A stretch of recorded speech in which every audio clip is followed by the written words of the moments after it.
and how he invites us to worship in spirit and in truth. You can listen on this station or connect with us at foiradio.org.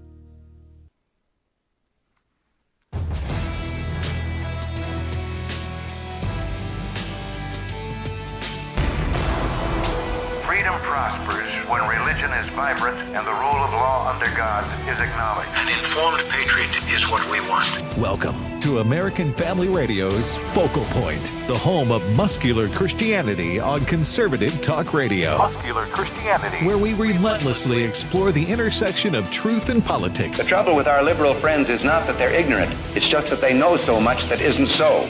Now, here's your host, Brian Fisher.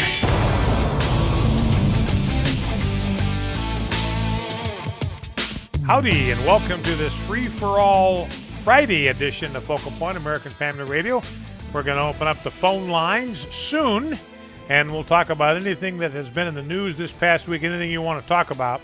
So I want to give you the instructions ahead of time so we can do this efficiently as possible. When the call screener's in place, I'll give you the heads up that we're taking calls now. It'll be about halfway through this segment. And call the call screener. Don't bend his ear. Tell him briefly what you want to say, and tell them your first name and city and state. Name, city, and state, and as briefly as possible, what you want to say. We'll try to get as many phone calls processed over the course of this hour as we can. Let as many people as possible join our conversation together. Brian Fisher is my name. Great to have you in the conversation today. Don't forget, we've got podcasts at afr.net. Never have to miss a program. If you miss one, you can go to afr.net, click on the podcast button, find the Focal Point logo, and just virtually instantly you will be listening to today's edition of Focal Point. The podcast is available probably 15 to 20 minutes to a half an hour after the program is over. That's at afr.net. Also, don't forget that you can live stream the program on our Facebook page, our Focal Point Facebook page, and on our YouTube channel. Just want to remind you that you can contact us via email at focalpoint@afa.net. That's our email address, focalpoint@afa.net. Don't forget, you can pick up a copy of my book on fatherhood, the Boy to Man book, by going to afastore.net. And while you're there, think about picking up my DVD in our Cultural Institute entitled When Ordinary People Stand in the Gap. And trust me, ladies and gentlemen, the shape that we're in right now as a nation, and as we move forward, we are going to need far more people who are willing to stand in the gap. What Ezekiel's talking about there in Ezekiel 22 is that you have gaps in our perimeter, gaps in our defenses, our moral and spiritual and cultural defenses, and through these gaps in our defenses, evil and error and lies and deception are pouring in like floodwaters. And it's the job of the people of God to stand in the gap. Now, there's some risk there. I don't want to pretend to you that this is a risk-free operation. There's risk in standing in the gap because they likely will come after you like they're coming after Tucker Carlson right now. Why? Because he is about the only conservative voice that is standing in the gap against the flood of evil every day. And so they want to take him out. So it's not risk-free, but that's what we're going to need. That's why I exhort you at the end of every program every day, stand in the gap where God has placed you.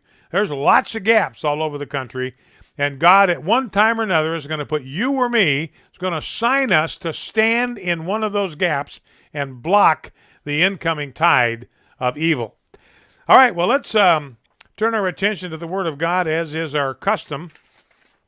We are in 2 Corinthians 8 and 9 today. Paul talking at length about giving to the work of God's kingdom. So let's look at some of the details here and then draw some application. Paul says this in chapter 8. Let's see, where am I? Paul is talking about carrying the offering to Jerusalem. And what I want you to observe here is that Paul was intent that his ministry was associated with the highest possible ethical standards of handling money. Remember, money is the easiest way for people to get tripped up. It's there. It is tempting. People start pocketing it. They get used to it. Do it once. They can do it twice. Even Judas, who was one of Jesus's friends, started dipping into the till, and that's what got him into eternal trouble. So Paul says we are going to observe the highest standards of conduct here. Verse 18, with him, that is with Titus, we are sending the brother who is famous among all the churches for his preaching of the gospel. Not only that, he has been appointed by the churches to travel with us as we carry out this act of grace. That's carrying this money for the poor from Macedonia, from Europe, to Jerusalem. He's helping us carry out this act of grace that is being ministered to by us. We take this course, he says. In other words, there were a group of people who were carrying this gift from Europe to Jerusalem. And each one of these people had been selected by their home churches because of their unquestionable integrity. Their conduct was above reproach. And Paul had said, look, these are the only kind of people I want you to send along with me to take this money. And Paul says, I'm not gonna touch any of it. I'm not going to handle any of the money at all. It's going to be handled by people that you choose. You don't even have to trust me.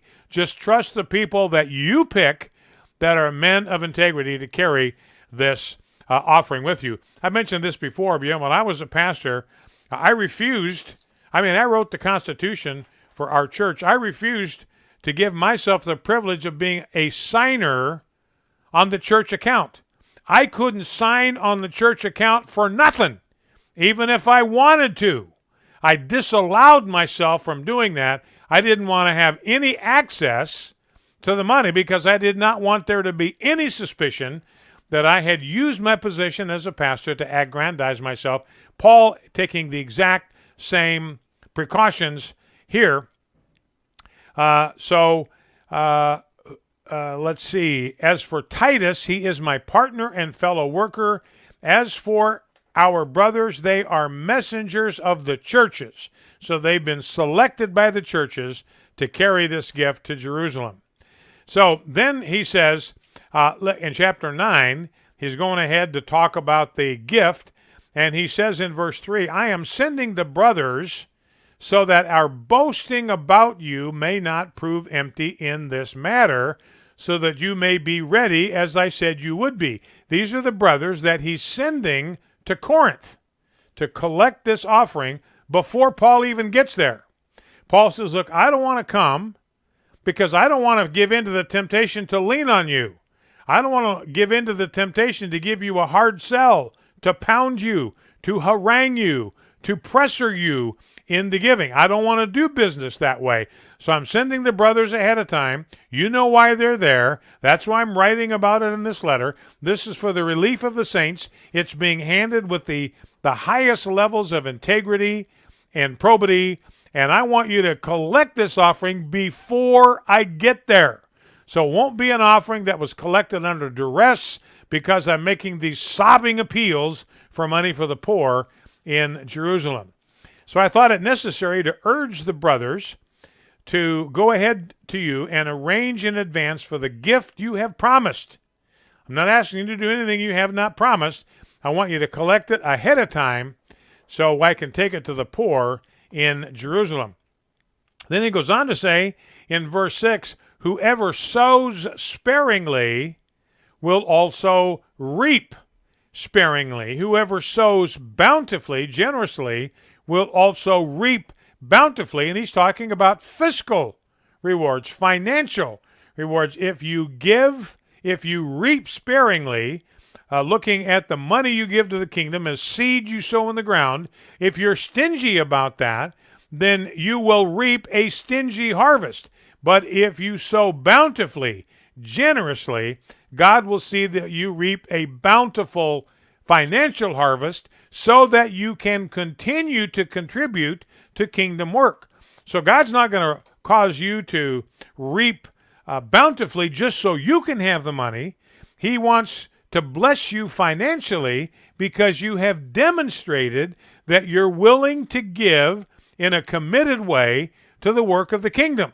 So God looks at you and says, look, that's somebody I can entrust with more money. I'm going to bless him bountifully for his generosity, and then you will have more money, not to keep, but more money to give away. Each one, Paul says in verse 7, must give as he has decided in his heart, not reluctantly or under compulsion, for God loves a cheerful giver, and God is able to make all grace abound to you, so that having all sufficiency in all things at all times, you may abound in every good work. The good work he's talking about here is giving to advance the work of the kingdom. Now, it's interesting, just a couple things I want to touch on. One is we have to handle God's money with the highest possible level of integrity and trustworthiness, so that the way we as a church or as a ministry, the way we handle money, the way we handle the donations of those who give to the ministry will be absolutely above reproach and will be clearly seen to be above reproach. There will be no question in anybody's mind about the integrity with which these gifts have been handled. And Paul also says we don't want to use high-pressure tactics in the church. You know, I've been to televangelists. I went to see one famous televangelist. If I mentioned his name, you would know. He came to Boise when I was living there. I had a big shindig there in basketball arena, and I went there to see. And he's a guy flying around in a private Learjet, and he raised money by using one sob story after another and pressuring people to give. I mean, it was an act from stem to stern, but I saw these people giving. I mean, people that did not have extra money to give, they were donating to him because of his high-pressure tactics. It was absolutely shameless. He was ripping off the poorest people in his audience. We do not want to resort to those kind of tactics. We lay out the need, we lay out the vision, and we trust God will work on the hearts of those who want to give generously to God's work. And he says in verse 7, each one is to give according to what is in his heart. Now, the lesson here is that there is no formula. Paul doesn't say, I want you to give 10% of what you've got in your hand. If you want to use that standard, that's fine, but that's a voluntary standard. That's the one that Debbie and I have used for years. We take a 10% slice right off the top of all the money that's in our hand. We get a paycheck, it's in our hands, 10% right off the top goes to kingdom business. And there's another pot of money that we set aside every pay period that's there to just give away as needs come up. And that's the most fun money we have to give away. We don't take a tax deduction for it, well, back in the days when you could, but it's just there to respond to a need that we didn't know about when we got our last paycheck. So there's no formula. C.S. Lewis said there's only one standard for giving in the New Testament, and that standard is more. That's the only New Testament standard. Now, I remember a friend of mine talking about a fundraising letter he got from some national ministry, and it was some kind of televangelist guy, and he promised everybody who got this letter, look, if you will give $100 to me, I promise you that God will give you $300 in return. He'll take your gift and he'll bless it threefold. And my friend said, well, listen, I think what I'm going to do is I'm going to send him a letter, say, I heard what you were saying, but you give $100, God will bless you 3 times over. I want to ask you to give me $100. And then God will give you $300 in return, and you'll get to this financial goal you're talking about much more quickly. All right, well, let us go to prayer. And Lord, again, we want to come before you today as your servants. Lord, we bring the status of our nation before you. We are in terrible shape, Lord. We pray for those like Tucker Carlson who are standing in the gap. Please strengthen them. Lord, you've told us that your church, that the gates of Hades will not prevail against the church, that we have power in your name with the resources you have given us to break through the gates of Hades, to shatter them, to demolish them, so that your work and not the work of the kingdom of Satan may go forward. So bless Tucker Carlson, surround him with your protection, and with holy angels. And Lord, may we have a deep concern for the advance of your kingdom.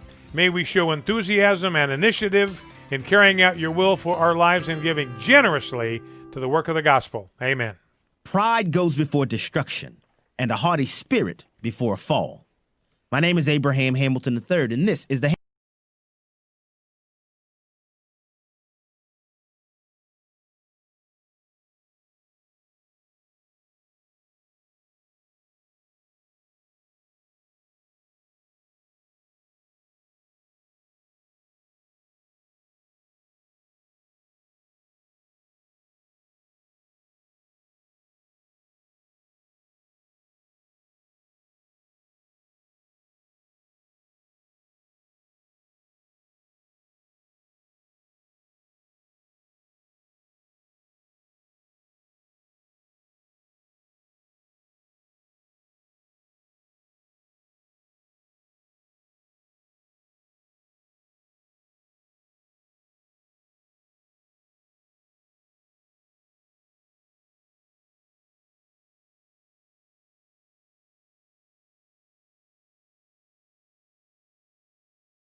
not French, and they worship the one true God rather than themselves. This is Richard Land. This is Focal Point with Brian Fisher on American Family Radio.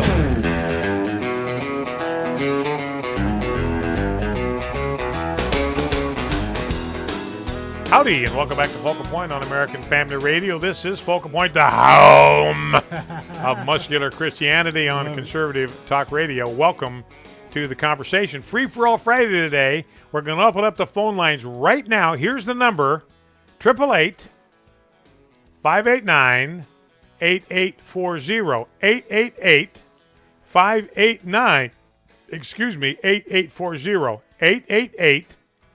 888-589-8840. 8840. Now, I'm going to ask you, if you've been a guest on this program by phone in the last month, that maybe you take a day off. Let's let some other people that haven't been able to get through the phone lines have their opportunity to talk to our listening audience, and want to urge you to keep your comments concise. We don't have time here for dissertation. I want to get to as many phone calls as I can. So say what you have to say. Get right to the point you want to make, and say your piece, and we'll interact if it's necessary. And then we'll get as many phone calls as we possibly can. Again, when you call in, give your name and hometown, your name and the city and state you're calling from, name, city and state, and what you want to say as briefly as you can. I don't want you to have your conversation with the call screener. I want you to have your conversation with me and with our listening audience. Now, this is Clean Out the Fridge Friday. I got a lot of good sound bites that I've been carrying over for a week. Rob's nodding his head in there. He loves it when I play sound bites because he's the one that has to cut them up. So if they stockpile in there in the rundown, I never play them. It's like his energy just kind of, all the effort he put into that kind of drains away to nothing. So we are honoring Rob today. This is Clean Out the Fridge Friday in honor of Rob Gardner, our broadcast engineer.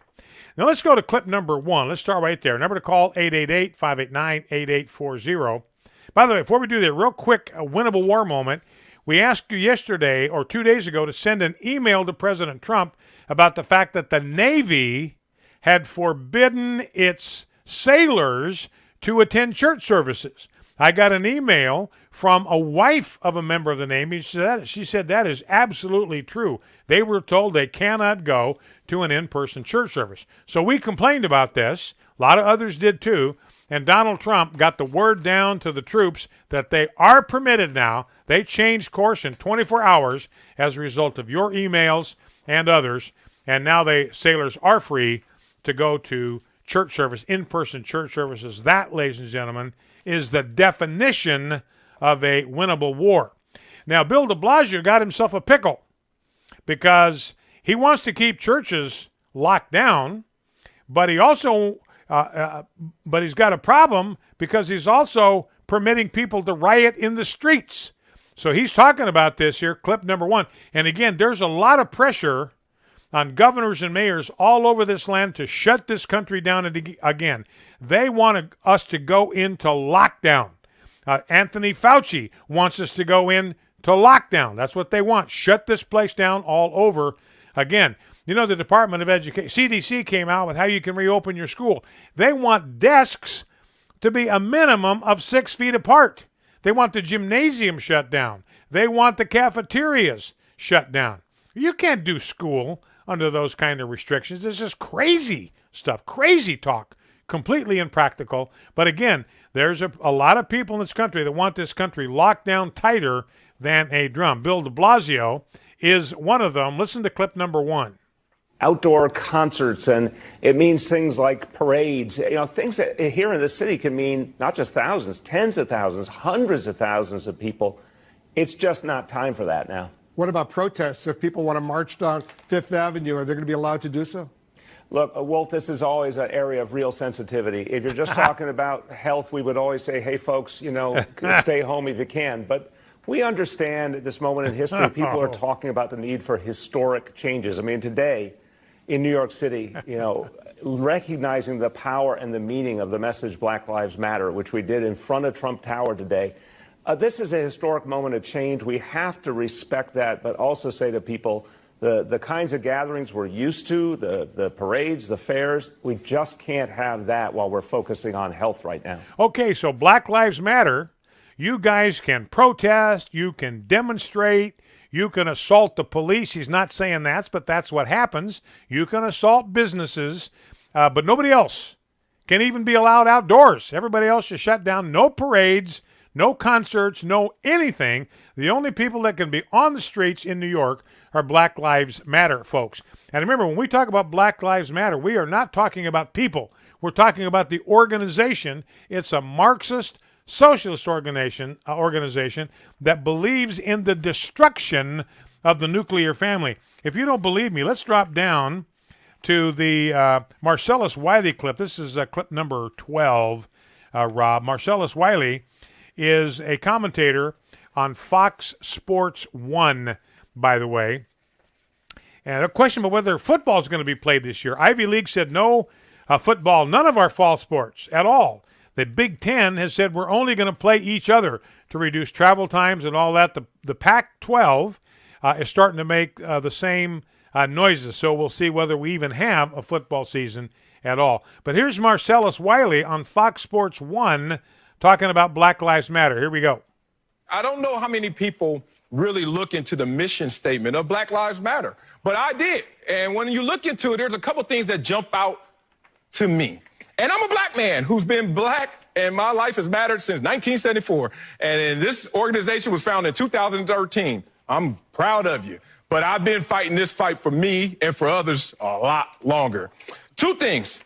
My family structure is so vital, important to me. Not only the one I grew up in, but the one I'm trying to create right now. Being a father and a husband, that's my mission in life right now.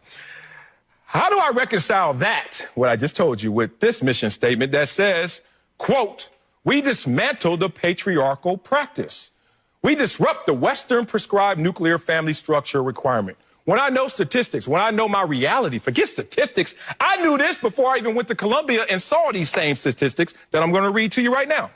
That children from single-parent homes versus two-parent homes. The children from the single-parent homes, this is in 1995 I was reading this. 5 times more likely to commit suicide. 6 times more likely to be in poverty. 9 times more likely to drop out of high school. 10 times more likely to abuse chemical substances. 14 times more likely to commit rape. 20 times more likely to end up in prison. And 32 times more likely to run away from home. I love it. Knew that. You know why I knew it? Because a lot of my friends didn't have family structures that were nuclear like mine, and they found themselves outside of their dreams and goals and aspirations. You know, I just love that where he said, my mission is to be a husband and a father. That's job one in my life. He grew up in a nuclear family in the black community, and he's creating a nuclear family himself. Just what the Bible says. You know, the role of a father to be a leader in his home, to love his wife, to give himself up for her, to be a leader and a role model, and if necessary, a disciplinarian and an encouragement and a counselor to his children. That's his mission in life. May his tribe increase. Let's pick up one more clip. Back to number 2, Rob, before we go to the phones. You know, I told you at the beginning of this deal, very beginning of this deal, I said one day Donald Trump is going to say the worst mistake I ever made was listening to Anthony Fauci. He's getting real close, ladies and gentlemen, to that point. Clip number 2. Well, first of all, the mortality rate, and Dr. Fauci's a nice man, but he's made a lot of mistakes. Like, you don't have to ban him coming in from very infected China. I did it anyway, and we saved hundreds of thousands of lives. I banned Europe from coming in when Italy and when France and Spain were having all the problems, and we saved hundreds of thousands of lives. A lot of people said, don't do it. They've been wrong about a lot of things, including face masks. Maybe they're wrong, maybe not, but a lot of them said, don't wear a mask, don't wear a mask, and now they're saying wear a mask. So a lot of mistakes were made, a lot of mistakes. So he's getting ready to make a clean, complete break with Dr. Anthony Fauci. My bad, ladies and gentlemen. I hit the wrong button, and I kind of temporarily erased my call screener. So I don't know, Rob, can I get that back? I see the times, how long people have been on hold, but I have no idea who they are or what they were going to say. So let's just take a flyer. Let's go to caller number 1, if I can make the connection here. Man, I don't know if this is going to work or not. It's up and working. Go ahead and talk to Mark. Okay. Let's go to Mark. Sorry, Mark, for the complications. That's entirely my fault. I wanted to find some way to blame it on Rob, but I couldn't do it. All right, Mark, go ahead. What's on your mind? Talk to me. Yes, thank you, Brian. Appreciate your show. I just want to encourage us to be speaking up for the truth against all these government control measures coming out of the coronavirus, particularly the mask mandates now lately. And if we don't speak up for the truth, we're on a road of losing all of our freedoms, from the Fourth Amendment to the right to make our own health decisions. But here in Arkansas, here's a small example that each city's councils are considering mask mandates. And here at Hope, Arkansas, they considered it right away last week, following the governor saying each city could do that if they wanted. And it's set that most of the council members were ready to approve it. And some businesses and some citizens spoke up and spoke against it and explained the reasons why, and they wound up changing that vote. And it was not made a requirement. It was just made an encouragement. They watered it down, but we succeeded in not making a requirement. So we can make a difference. Yes, absolutely. We need to speak up. We need to make our voice known. And particularly here in Arkansas, I just want to throw out again that we've set up an online petition against these mandates, against the governor's states of emergency, to ask the legislature to end that. We just don't need to keep living this way, and we've got to speak up to change this, or this is going to be our way of life. And that online petition can be found at freedomnotforced.org for all people in Arkansas. But let's speak up against, make our voice heard. Okay, very good call, Mark. Thank you. And that's just activism. You know, and it's like what C.S. Lewis said. You get right down to the bottom. What it means to be a Christian involved in a society is it means bugging your elected officials. You as an individual writing that letter, making that phone call, attending meetings, and making your voice heard. That's how we exercise our influence as salt and light in our culture. All right, great. Thank you for that call, Mark. Do we have another one, Rob, that we can take? We've got Essence from Texas. Essence, welcome to Focal Point with Brian Fisher. What's on your mind? Talk to me. Hey, howdy. Permission to come aboard, sir. Permission granted, as long, Essence, as you man your battle station, using the word man in the most generic sense. Man your battle station, get behind one of those big guns, get ready to fire when ordered. What's on your mind? Oh, man, I use a mop every day. I don't know about that. I might have to swab the deck. Okay, well, I just wanted to say quick that God made skin color for his glory, not for us to fight over. And racism lives in those without the Holy Spirit. And beneath our skin is our living soul, so all souls matter. And Mr. Fisher, thank you so much for putting Bible study on the beginning of your show. I appreciate it, and I appreciate you and everybody there at the show. Thank you. Great. Thank you, Essence. I appreciate that. You know, you get down 1/8 of an inch below the surface of the skin, we're all exactly the same. So skin color, like Essence is saying, is irrelevant. We're made in the image of God. That's a matter of made in the image of God in our soul and our spirit. And you know what the raging thing is right now in academia? Get ready for this because it's coming. Is we're going to have entire departments now in our institutions of higher education to study whiteness. That's now the new raging thing in academia. Whiteness, to help whites understand why they are inferior just because they're white. This is now the new crusade in academia to convince white people that they are inferior because of their skin color.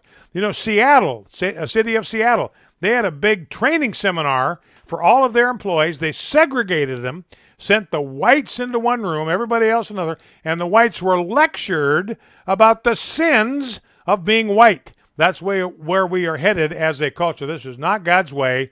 The law and God is color blind. What he cares about is the condition of the heart and about behavior, not about the color of your skin. And we need to get back to that as a people. All right, we got another. Thanks, Essence, for the call. Appreciate it. Got another call, Rob? Yeah, Brian, talk to Tom in Corpus Christi, Texas. Tom in Corpus Christi, welcome. What's on your mind? Talk to me. Yes, Brian, can you hear me? Yes, I can. I got you. 5x5. Go right ahead. Okay, man. Hey, I'm calling Tommy G. Corpus Christi, Texas, a sparkling city by the sea. And I just wanted to say that God's given us the faith of Noah, the faith of Abraham. We've been praying intently, some for decades, some most intently for the last 3.5 years, for the draining of the swamp. And right now, God's pushing all the works of darkness out into the light, and we are witnessing the systematic draining of the swamp.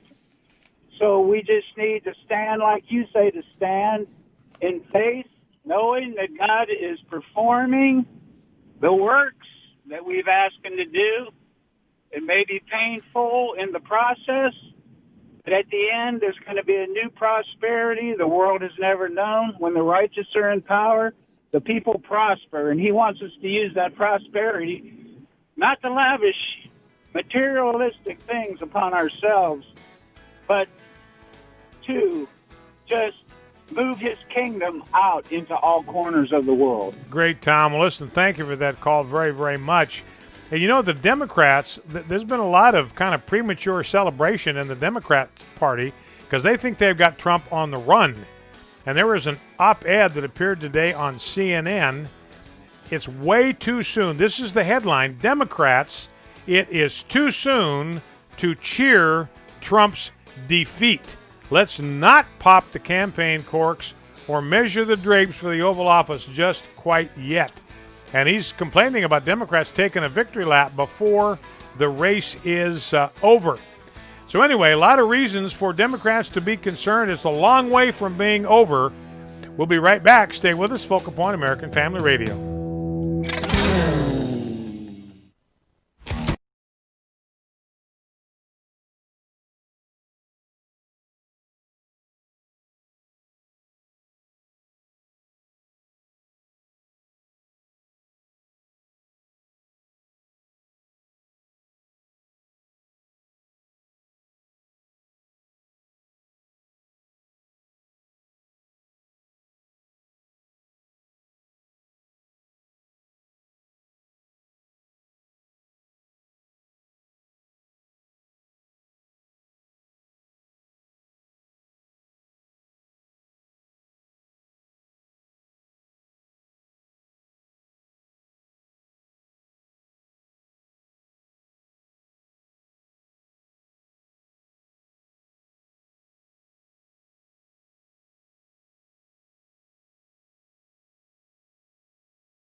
American Family Radio. You're listening to Focal Point with Brian Fisher. Brian Fisher.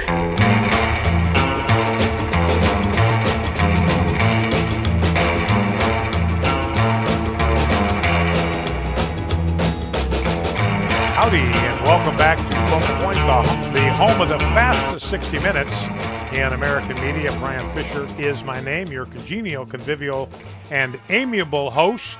As always. Did I give you a chance to say that? No, that was the first time. Oh, okay. Yeah. But I said it. I got these guys trained pretty well. I don't even have to throw them a fish to get them to say that. They're like well-trained seals. Although sometimes they act up. Unfortunately, they have a mind. These walruses have a mind of their own. They don't always follow their cues. All right, we're going to go back to the phones here in a quick second. Let's play some sound bites. Let's go to clip number 4. Don Lemon. This is a guy that said yesterday that Jesus wasn't perfect, and everybody admits it. Well, now, this is what he said 7 years ago. He sounds like Marcellus Wiley. Listen to Don Lemon 7 years ago. Clip 4. More than 72% of children in the African American community are born out of wedlock. That means absent fathers. And the studies show that lack of a male role model is an express train right to prison. and the cycle continues. Pay close attention to the hip hop and rap culture that many of you embrace, a culture that glorifies everything I just mentioned, thug and reprehensible behavior, a culture that is making a lot of people rich, just not you. So that's Don Lemon. You know what that tells you is even these people, as whacked out as they are, they actually, somewhere down inside them, they know the truth. They try to deny it. They never talk about it anymore, but they know it. Down in there, they know exactly what Marcellus Wiley was saying, the importance of intact nuclear families in the black community. Bob Woodson, clip number 6. He's the head of the Woodson Center, talking with Tucker Carlson. Here's what he had to say. The left has abandoned all pretense of really fighting for social justice. Low-income blacks are just collateral damage to their efforts to just demean and destroy these civic institutions in this country. There are a lot of insurgent voices in the black community that are not getting recognized or not being heard, and we're trying to give them a voice so they can speak for themselves instead of being told by radical leftists that their biggest problem is racism. Yeah, that's a pretty amazing charge from Bob Woodson, who's a black guy, been involved in black issues for basically all of his adult life. And he said, I've come to see that low-income blacks, when it comes to black activists, they are simply collateral damage. These Black Lives Matter, they really don't mean it. When it comes to blacks in the womb, when it comes to blacks that are low income, can't help them, it really doesn't matter. And Bob Woodson said, look, there's a lot of black voices out there that are speaking the truth. We just need to give them a platform and give them a voice. The one guy I love to play sound bites from is Senator John Kennedy from Louisiana. And he's talking about the violence that's erupted in the wake of the George Floyd murder, or the George Floyd death. Let's go to cut number 1, clip number 8. Chicago is now the largest outdoor shooting range in America, and other cities are following. It's not caused by the coronavirus. It's not caused by racism. It's caused by nihilism. To kill a child, you have to be a nihilist goon with no values whatsoever. But that is what happens when we defund our police, when we refuse to fix our schools, and we undermine the family unit. You know, that's happening in Seattle. They have a veto-proof majority on the city council in Seattle to strip 60% of the funding from the police department. And they said, we're going to have to experiment with new forms of social policing or whatever. Well, no, we don't have to. We know what it does. Look at Minneapolis. Look at New York. By the way, in New York, Manhattan, rents are gone into the basement. Nobody wants to rent in downtown New York anymore. They don't want to have their windows busted and their businesses pillaged. So they're just moving their businesses someplace else. So this is Bill DeBlasio's doing. He's got a city that's burning to the ground, and it's his own fault because he's hamstrung his own place. Clip number 2, clip 9, Senator Kennedy. Well, the vice president says he will transform America. He will, and the American people will pay a fearsome price. His foreign policy is hugs and hot cocoa for America's enemies. If he's elected, my advice to you is build a fallout shelter. You'll need it. Weakness invites the wolves. His domestic policy, he wants all of us to surrender our money and our freedom, every bit of it, to Washington. If you want 52 weeks of vacation a year, vote for him, because he's going to bankrupt your employer. Here's what he says to our young people. Finish school, get a job, and work hard, so I, Vice President Biden, can give the money you earned to someone who didn't. So good word from Senator John Kennedy. 2 quick sound bites before we go to the phones, and I promise you we will after the second sound bite. This is a black sheriff down in Florida, Clay County, Florida. His name is Daryl Daniels. Got 2 clips here. We're playing back to back, but he's talking about the absence of God in our media, and then he is talking about the role of sheriffs in our culture. Clip number 14. Look, folks, don't fall victim to subjecting yourselves to this conversation that law enforcement is bad, that law enforcement is the enemy of the citizens that we're sworn to protect and serve, we swore an oath. And in that oath, we swore to support, protect, and defend the Constitution of the United States and the government, and that we're duly qualified under the state's constitution to hold office. That is, for me as a sheriff, and for these men and women as deputy sheriffs, and we end that with, so help me God.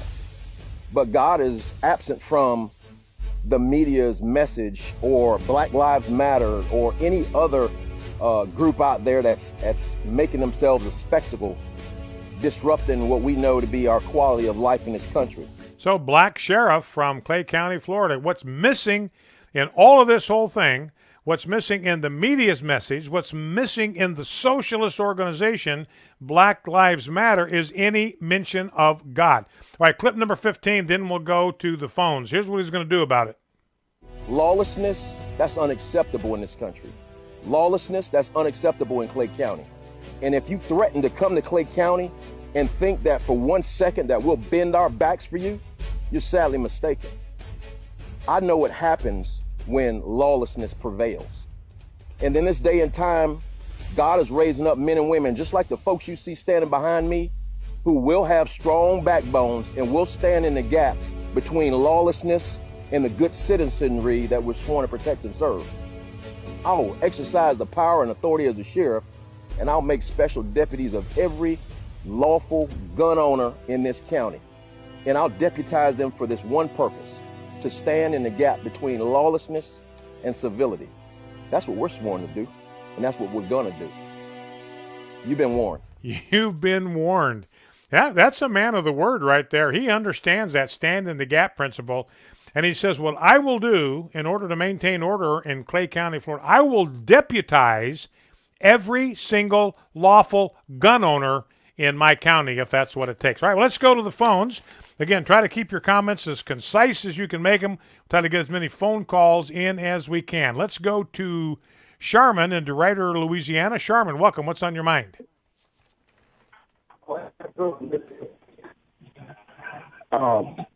I just want to know if you think any of those elected officials in those cities that are letting them go crazy are going to be held legally or criminally responsible when it's all over with.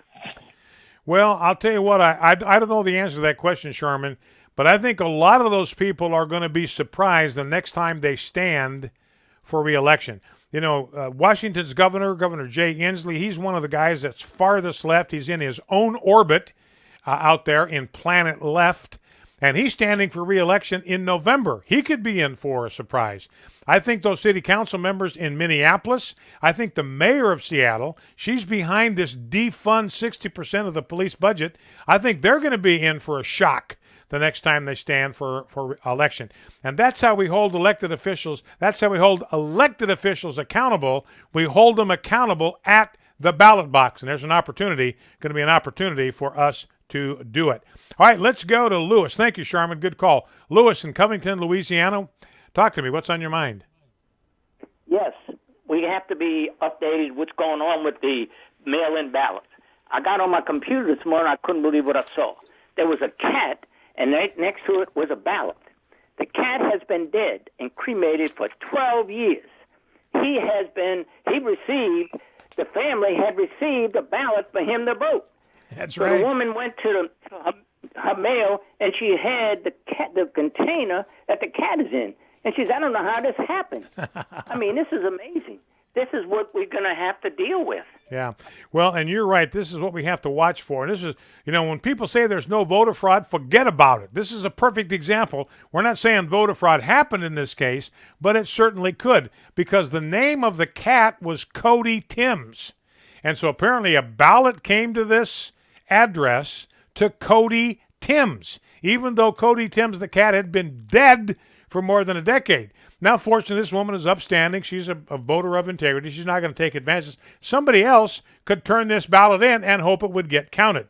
So you have to watch out for voter fraud. We're a long way from being clean of that. All right, Lewis, great cat. Great call. Appreciate it.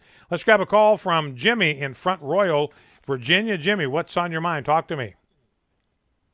Hey, Mr. Fisher, it's an honor to speak with you, sir. Thank you.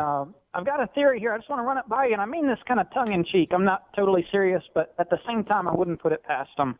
We're all kind of looking at the Democrats, seeing what they're doing, trying to get the edge on Trump or put the lid on him, so to speak.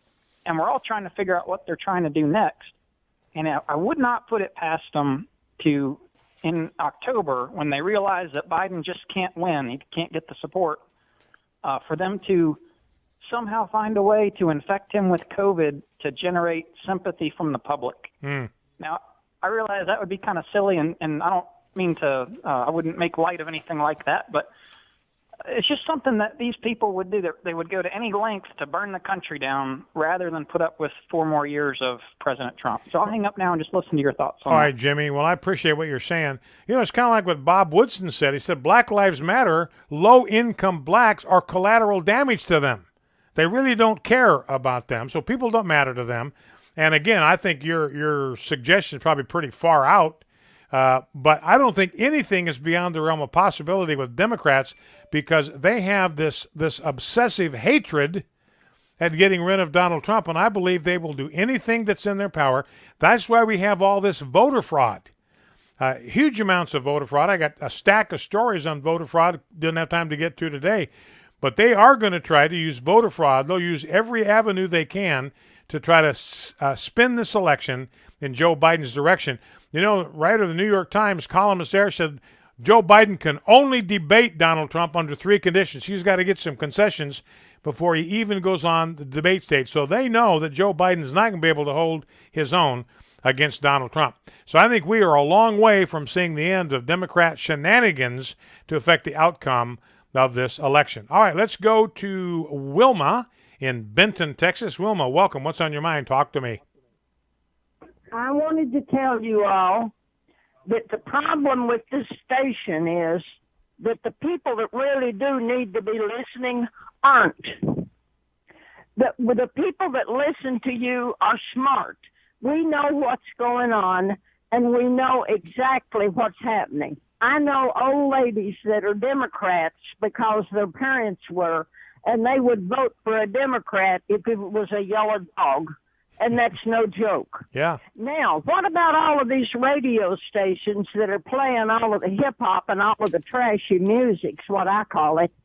They're the ones that's causing all of these kids to riot.